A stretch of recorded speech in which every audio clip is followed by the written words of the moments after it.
Dragonslayers Rescue Mission. Squad Sparkle on the move. Search Day 4. Before sunrise, Sparkle 4 was patrolling the northern outskirts of the former Pegasus breeding camp. Red Eye was tired, but she was positive that she would be able to get enough rest once the others woke up. Even Goodheart was sleeping as she had ordered him, her eyelids becoming heavier by the second as she suddenly saw a little green dot speed along the southern walls. Red Eye turned Sparkle 4 around to go and take a look when the dot disappeared from her screen. Not willing to forget about the matter, Sparkle 4 made its way towards the southern wall. On its way it came upon Sparkle 1, which was kneeling near one of the storage shacks. The upper compartment was open and the Slayer was completely inert. Red Eye ran a quick scan of it, detecting only one life sign and not a single shred of energy left in its circuits.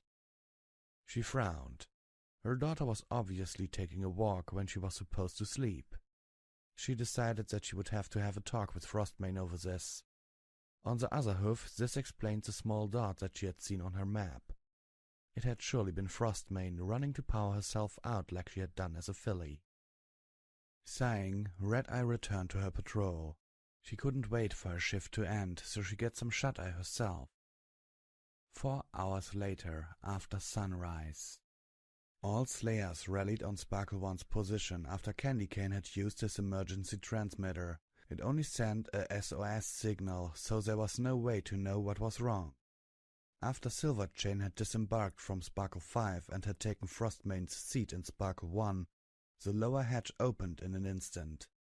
Candy Cane scrambled out of it, pressing the button on his helmet radio, which was now supplied with energy again.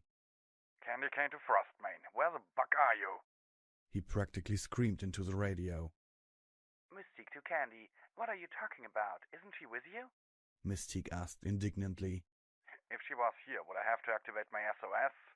Candy replied sarcastically.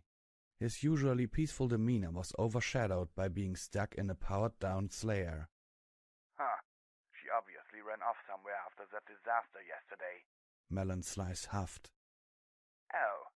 You watch your muzzle cold or you might find it sawed off. Don't you talk that way about my daughter. Red Eye screamed at Melon Slice via the radio. She knew that she would have no chance in her weakened condition, but she would be damned if she just did nothing while some pony badmouthed her daughter. Melon Slice, however, was hushed by her outburst and didn't retort. All bark but no bite, she thought disgustedly. A discussion broke out between the members of Squad Sparkle. Sparkle 6 didn't participate in this and just sat on the other end of the base, since both of its pilots were fast asleep. Frostmane used the map she had taken with her from Sparkle 1. So far her journey south had been smooth sailing, even though she had not anticipated her journey to take this long. She had left before sunrise since she didn't want to get noticed, but she had still not reached her destination. According to her map, her destination was only 50 miles away from the Pegasus camp. What she had not taken into account had been the forest that lay between her destination and the camp. For the first few minutes of her outing, she had used her combat knife to cut down vines to even gain entry into the forest. Frostmane consulted her map once again, using a locator spell to find her own position on it. The forest was unnaturally quiet, so the sound of a breaking twig made her ears perk up. Just in time, Frostmane turned her head to her left, her blind side, to see 3 undead earth ponies coming into her direction. Frostmane backed away a step as she stowed her map in her saddlebags, drawing her combat knife with her mouth when she bumped into something with her rump.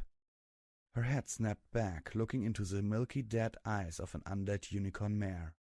It bit at her with its rotten teeth, barely missing. The only thing it got was a strap of Frostmane's eye patch. The dead eye under it came forth, moving about with its milky white iris. Frostmane didn't lose a second before decapitating the unicorn with a swing of her knife, before turning to the earth ponies again.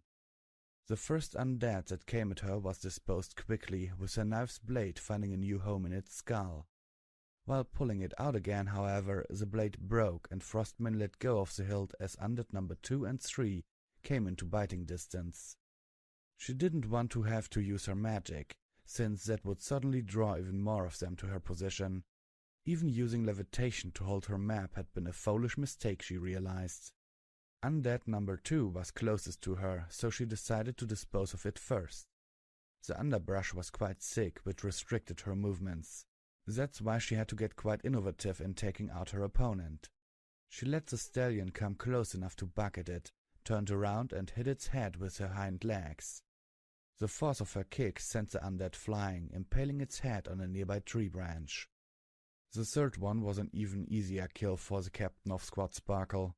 It followed her around the trees, but due to a missing foreleg, it was considerably slower than her. Frostmane rounded a particularly thick tree, starting out slow so her fan would be able to follow her. After she was sure that it would go around the tree in pursuit of her, she sped up, coming up to the mare from behind, and using her momentum to deliver a bone-crushing kick to its neck.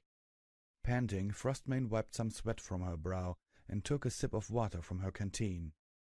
As she sat there, throwing her head into her neck to tip the water into her mouth, she actually forgot to swallow at what she saw. There, in the light of the early morning sun, stood 4 Slayers. They looked like they were in perfect condition except for the dents on the pilot compartments. 2 more units lay flat on the ground. From the position these 2 lay in, Frostmane just knew that both pilots had been dead after they hit the ground. Without any power there had been no stabilizers, and the poor guys would have to suffer the full force of the fall. Those 2 were least likely to still be in working order, since they were bent in odd angles and strange places. The back one of those looked like something truly gigantic, a dragon maybe, had ripped the plating open, exposing the technology beneath. Frostmane took a quick look into the hole, but soon decided that none of these parts would be any good to her squad. They were all wet, and there was moss growing on some of the cables. Disappointed, she turned to one of the standing ones. Unit 01, the label on its shoulder said. Now, this looks more fitting for a captain, she mused, starting to climb up its leg.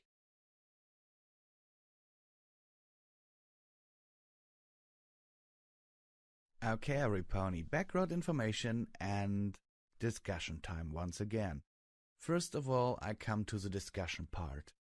Okay, in this chapter we have, Red-Eye totally tired and not really investigating what that dot on her map was.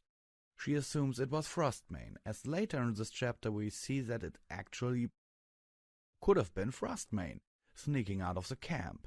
What do you think? Should Red-Eye have investigated it further even after seeing Sparkle 1 with an open top compartment?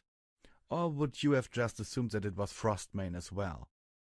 I mean, Frostmane is out of the base, but we can't know for sure if that green dot was really Frostmane.